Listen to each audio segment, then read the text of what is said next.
कि अब बांग्लादेश में फिर हिंदुओं पर हमला हो रहा है, वहां पर लोगों को मारा जा रहा है, तो भारत सरकार को फिर वैसा ही कोई सैन्य कार्यवाही करनी चाहिए। आपको क्या लगता है? तो आज बांग्लादेश के साथ दुनिया के कई देश जुड़े हुए हैं। एकदम किसी भी देश पर कोई भी अटैक आप नहीं कर सकते बिना मतलब का। 30 लाख हिंदू मुस्लिम को काट दिया, बेरहमी से सबको काट दिया। નમસ્કાર, આપ જોઈ રહ્યા છો યુટીસી ન્યૂઝ। આજે વિજય દિવસ 16 ડિસેમ્બર 1971ના રોજ ભારતીય સેનાએ પાકિસ્તાની સેનાને ઘૂંટણીએ લાવી દીધા હતા અને બાંગ્લાદેશને આઝાદ કરી દીધો હતો। આજના દિવસે આપણે વિજય દિવસ ઉજવીએ છીએ, પરંતુ આજે આટલા વર્ષો બાદ બાંગ્લાદેશમાં ફરી હિન્દુઓ પર હુમલા થઈ રહ્યા છે, મંદિરો તોડવામાં આવી રહ્યા છે અને ભારતમાં ફરી અવાજ ઉઠી રહી છે કે કેમ ભારત સરકાર 1971 જેવી કાર્યવાહી નથી કરી રહી। ભારત સરકારે પણ હવે બાંગ્લાદેશને જવાબ આપવો જોઈએ અને સૈન્ય કાર્યવાહી સુધી કંઈક કરી બતાવવું જોઈએ। આજે આપણે આ વિષય પર ચર્ચા કરીશું। આપણી સાથે કર્નલ અમૃતલાલ મકવાણા છે, તેઓ નિવૃત્ત આર્મી ઓફિસર છે અને તેમની સાથે આજે આપણે ચર્ચા કરીશું। સર, તમારું ખૂબ ખૂબ સ્વાગત છે। સર, પહેલો જ સવાલ આજ છે કે આજના દિવસને આપ કેવી રીતે યાદ કરો છો? आज का दिन 16 दिसंबर पूरे भारतवर्ष के लिए गौरव का दिन है। भारत के प्रत्येक नागरिक के लिए वो दिन है जो आज दुनिया के तमाम देशों के द्वारा किसी राष्ट्र ने ऐसा नहीं करके दिखाया जो 13 दिन के अंदर युद्ध को समाप्त करना। ये इनका जो सारा श्रेय जाता है मेन लीडरशिप, कि उस समय का जो लीडर था हमारा चीफ ऑफ आर्मी स्टाफ, जो जिसका नाम शाम बहादुर के नाम से भी लोग जानते हैं, शाम SHFJ मानेक शाह। शायद दर्शक मित्रों को मालूम नहीं होगा कि SHFJ क्या है पूरा नाम उसका।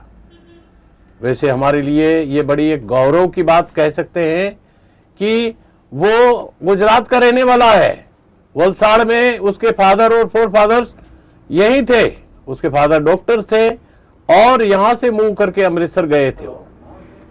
तो ऐसे SFJ माने, एस माने उनका जो है शाम, H Hormusji, A Framji और जे जमशेद जी और आगे मानेक शाह लगता है। ऐसे वीर बहादुर सैनिक में जिसके बारे में आज आप लोगों को बात करने जा रहा हूं कि जहां लीडरशिप यानी कि भारत का ऐसा पहला जनरल होगा जिन्होंने इतना बड़ा अद्भुत और असाधारण कार्य कर दिया हो। जो इंडियन आर्मी में ब्रिटिश आर्मी के दौरान, जिनका जन्म 4 अप्रैल 1914 के अंदर अमृतसर में होता है और 1931 में ब्रिटिश इंडियन आर्मी में, तब भारत आजाद नहीं हुआ था, ब्रिटिश इंडियन आर्मी के अंदर वो पहला इंडियन आर्मी ऑफिसर और जिन्होंने 5 लड़ाइयां लड़ी है। सेकेंड वर्ल्ड वॉर, इसके बाद ब्रिटिश इंडियन आर्मी का जहां जहां आप समझो 1942 के अंदर जिस बंदे ने इतना बर्मा बॉर्डर पर, वो वहां पे डिप्लॉयमेंट थी, उस समय की मैं बात कर रहा हूं, जिनकी छाती में 9 गोलियां लगी थी। जब रेड क्रॉस सोसाइटी ने इनका इलाज करना चाहा था, डॉक्टर ने हाथ खड़े कर दिए कि नहीं भी इनका इलाज नहीं कर सकते, 9 गोली में इंसान बच नहीं सकता है। जब उनको पूछा कि शाम क्या हुआ, तो उन्होंने अपने मजाकी लहजे में बताया कि कोई खच्चर पीछे से आया, लात मार करके चला गया। डॉक्टर सारे हंसने लगे कि जिस बंदे को जिंदगी और मौत के बीच में बस थोड़ा सा ही समय बाकी है, 9 गोलियां छाती में लगी है, ऐसा बंदा ऐसा बोल रहा है कि मुझे कुछ नहीं हुआ है। बोला करो, मैं लिख करके साइन करने के लिए तैयार हूं, आप ऑपरेशन करो। सारी गोलियां उनके सीने से निकाली गई और इसके बाद 14 से लेकर के 2008 तक जिस बंदे ने भारत मां की सेवा करी हो, निस्वार्थ भाव से सेवा करी है, ऐसे वीर जाबाज सैनिक को सही मायने में सैल्यूट है। और इसके तुरंत 1 महीने के बाद वो लड़ाई में गया और जो उनको जिन्होंने गोलियां मारी थी उनको सारे को मार गिराया। और ब्रिटिश इंडियन आर्मी की तरफ से सबसे पहला अगर मिलिट्री क्रॉस लेने वाला कोई अधिकारी है, जो हाईएस्ट डेकोरेशन अपना परमवीर चक्र होता है, उसी प्रकार से ब्रिटिश इंडियन आर्मी में मिलिट्री क्रॉस है। हाईएस्ट अवार्ड उसने अपने कंधे पे लगाया था, वो निकाल करके उसको सीधा यहां पे कंधे पे लगा दिया कि you are deserving for that. तो ऐसे महान शख्सियत जिनकी वजह से आज 1971 की लड़ाई में अगर हमने विजेता प्राप्त करी हो, और ऐसा नीडर कि मेरे साथ क्या हो जाएगा, श्रीमती तत्कालीन प्रधानमंत्री श्रीमती इंदिरा गांधी ने जब उसको अप्रैल में अपने ऑफिस में बुलाया कि बांग्लादेश के अंदर बहुत हालात खराब होते जा रहे, आने वाले समय में बहुत इंटरनेशनल प्रेशर आ रहा है, मुझे आप तुरंत लड़ाई का आह्वान करो। तो उसने बोला, स्वीटी मैं ये लड़ाई के लिए तैयार नहीं हूं, तैयार हूं लेकिन मुझे समय चाहिए कि अभी के जो हालात है, आगे जो वेदर कंडीशन ठीक नहीं है, यानी अप्रैल का महीना बारिश शुरू होने जा रहा है, इतना स्लस होगा, पूरी फौज को यहां से क्रॉस करके ले जाना, तो इसमें हमारा बहुत भारी नुकसान हो जाएगा। तो ऐसा बेबाक अगर कोई नेता था तो वो हमारे फील्ड मार्शल मानेकशॉ थे। और सर, उन्होंने उस समय क्या माहौल था जब भारत को जो कदम उठाना पड़ा, सैन्य कार्यवाही करनी पड़ी, क्या माहौल बन गया था? उस समय का माहौल ये था, जो शेख मुजीबुर रहमान उस समय का जो लीडर था, और जब इन्होंने पाकिस्तान ने अपने साथ मिला लिया इनको कि ये मुस्लिम राष्ट्र है, हमारे साथ मिल जाएगा, तो जब इलेक्शन हुआ, उस इलेक्शन के अंदर जब शेख मुजीबुर रहमान की जो विजय उनका होता है, तो ये जिन्ना को कतई पसंद नहीं आया कि ये कैसे ये लीडर, सॉरी उस समय दूसरा जो उस समय का नेता रहा होगा, जिनको ये पसंद नहीं आया कि भाई प्रधानमंत्री, हमारी सबसे बड़ी ज्यादा पॉपुलेशन है और ये बंगालियों को हम कैसे प्रधानमंत्री बना सकते हैं। तो उस समय उन्होंने आदेश दिया कि इनको काट दो। 30 लाख हिंदू मुस्लिम को काट दिया, बेरहमी से सबको काट दिया, और इनको भी मार गिराया कि अभी इनको कैसे भी खत्म कर दो। तो उस समय जो मार काट का समय था, और अपने सामने अपनी बेटी का बलात्कार हो रहा है, अपनी मां का बलात्कार हो रहा है, कोई उसके सामने कुछ बोल नहीं पा रहे, इंटरनेशनल इतना प्रेशर आ रहा है। सबसे पहला देश अगर कोई था तो भारत देश था, तो इंदिरा गांधी पर यह प्रेशर आया कि जल्दी से जल्दी आप इन पर सैन्य कार्रवाई करो, हम तुम्हारे साथ हैं। इसलिए मजबूरन भारत को ये अपना पड़ोसी राष्ट्र होने के नाते कि दूसरा राष्ट्र कोई अंदर आकर के इंटरवीन न करे, इसलिए भारत ने उस समय ये कदम, सैन्य कार्रवाई करने का कदम उठाया, और बखूबी वो कार्य उन्होंने निभाया। और श्रीमती इंदिरा गांधी को बोला कि जब समय आएगा तो मैं आपको बताऊंगा। डायरी में पेज में लिखा था 3 दिसंबर, और 3 दिसंबर को ही लड़ाई प्रारंभ हुई।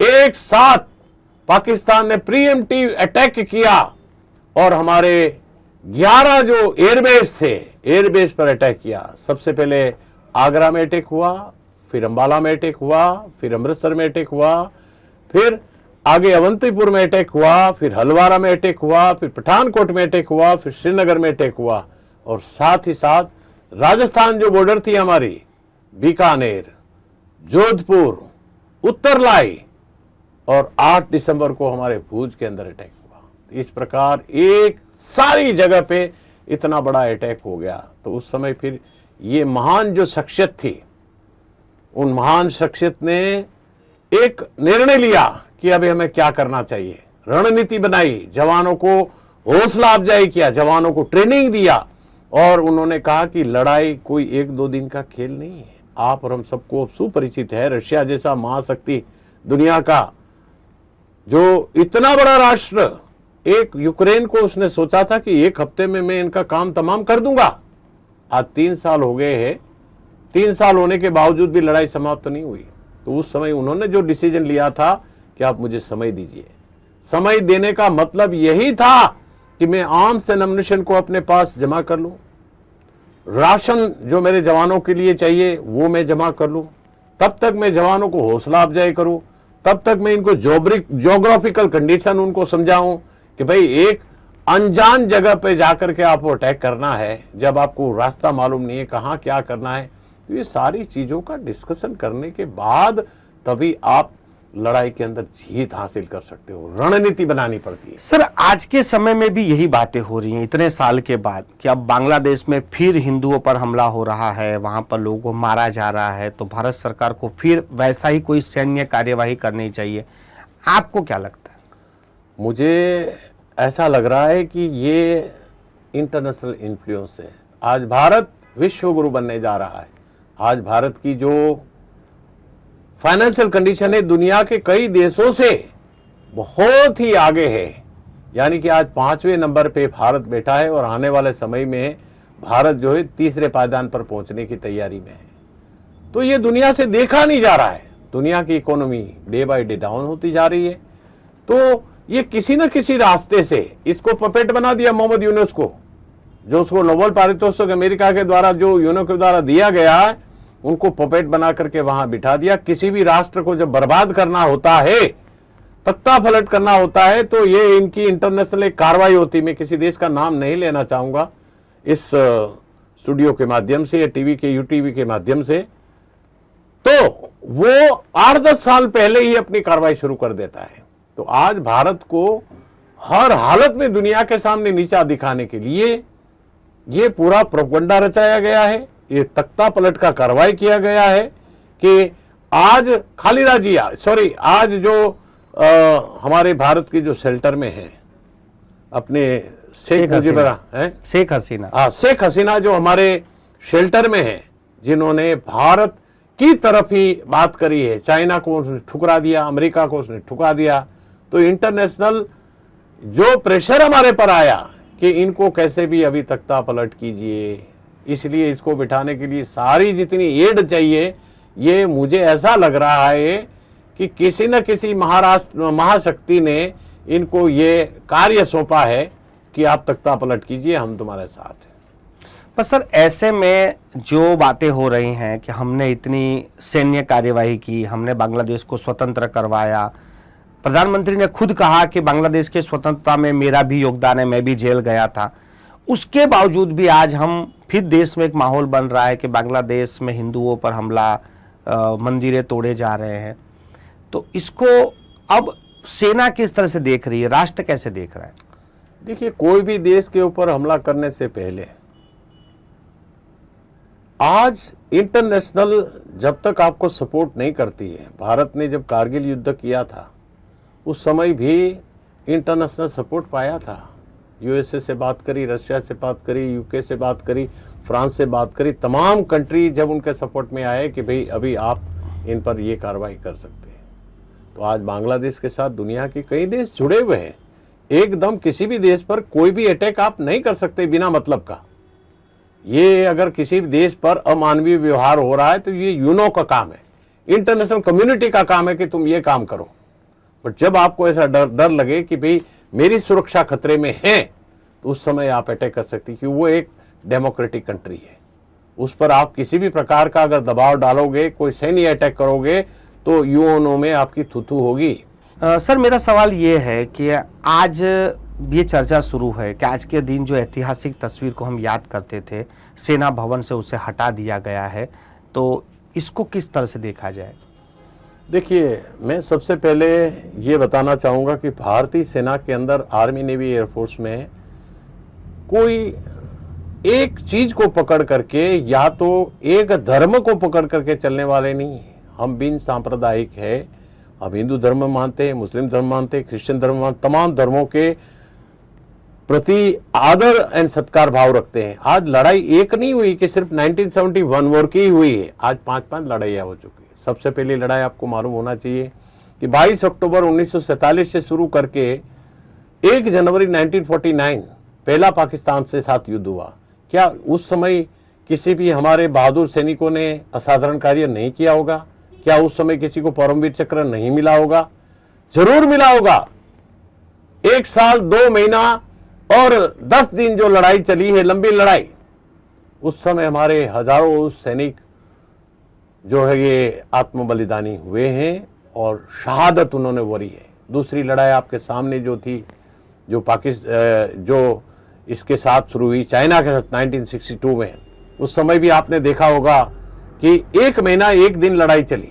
20 अक्टूबर 1962 को लड़ाई शुरू हुई और 21 नवंबर 1962 में लड़ाई समाप्त हुई। 1 महीना 1 दिन। उस समय भी हमारे बहादुर सैनिकों ने बहुत असाधारण कार्य किया होगा, अच्छा काम किया होगा। और तीसरी लड़ाई फिर पाकिस्तान के साथ शुरू हुई, जो कि 5 अगस्त 1965 में स्टार्ट होकर के 23 सितंबर 1965 में समाप्त हुआ, जो 2 महीना 3 हफ्ते और 4 दिन तक वो लड़ाई चली थी। तो उस समय भी हमारे कई सैनिकों ने असाधारण कार्य किया होगा। और ये तीसरी पाकिस्तान के साथ हमारी जो लड़ाई प्रारंभ हुई 3 दिसंबर 1971 से लेकर के 16 दिसंबर 1971।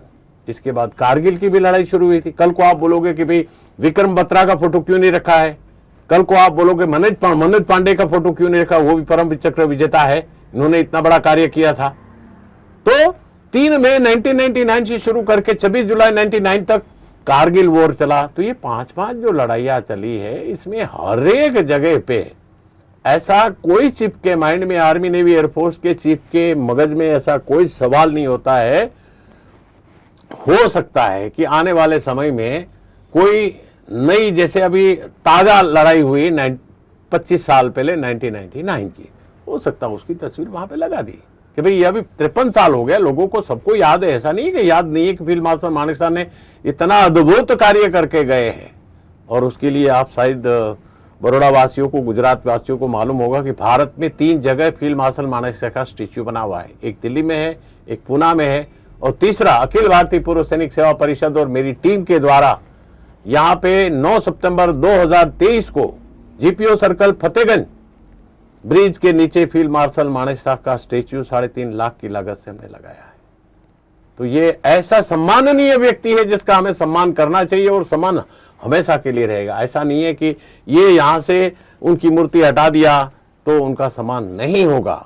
हर 16 दिसंबर को भारत के मिलिट्री के जितने भी मिलिट्री स्टेशन है, वहां पे रीत लेइंग सेरेमनी होती है। पूरे तमाम सैनिक अपने पूरे मेडल के साथ जाते हैं, और वो जाबाज सैनिक जो 1971 वॉर के अंदर 3,900 सैनिक जिन्होंने शहादत दी है, और 6,851 सैनिक जो हमारे उसमें घायल हुए थे, तो उन सैनिकों को श्रद्धांजलि देने के लिए और भगवान से दुआ करते हैं कि जितने भी घायल सैनिक, अभी तो सब ठीक ठाक हो गए होंगे, और न हुए तो ईश्वर से प्रार्थना करते हैं कि उनको भी जल्दी से जल्दी रिकवरी प्राप्त हो। तो ऐसा भारतवर्ष में 26 जुलाई और 16 दिसंबर और जो डेटे हैं, जो शहीद हुए हैं, इसमें हमारे 4 जवान 1971 वॉर के अंदर उनको परमवीर चक्र से सम्मानित किया गया था। उसमें से सबसे पहला था अल्बर्ट एका, लांस नायक अल्बर्ट एका। दूसरा एयरफोर्स का जो हंटर फाइट और हॉकर्स लेकर के जिन्होंने अटैक किया था, ऐसे निर्मलजीत सिंह शेखो जो फ्लाइंग ऑफिसर था, उनको भी परमवीर चक्र से सम्मानित किया गया। और तीसरा हमारा जो था ये मेजर होशियार सिंह, और चौथा था हमारा लेफ्टिनेंट जो अपना अरुण क्षेत्रपाल। तो ये जिन्होंने असाधारण कार्य किया है, हमारे भारतवर्ष में अभी तक 21 परमवीर चक्र विजेता हुए हैं, जिनमें अभी कारगिल जो युद्ध हुआ उसमें भी 4 लोगों को मिला है। तो ऐसा सेना के प्रति अगर कोई सोचे कि भी ये तस्वीर यहां से हटा करके दूसरी लगा दी, तो इसमें विवाद में पड़ने की कोई आवश्यकता नहीं है। बहुत बहुत धन्यवाद सर हमसे बातचीत करने के लिए।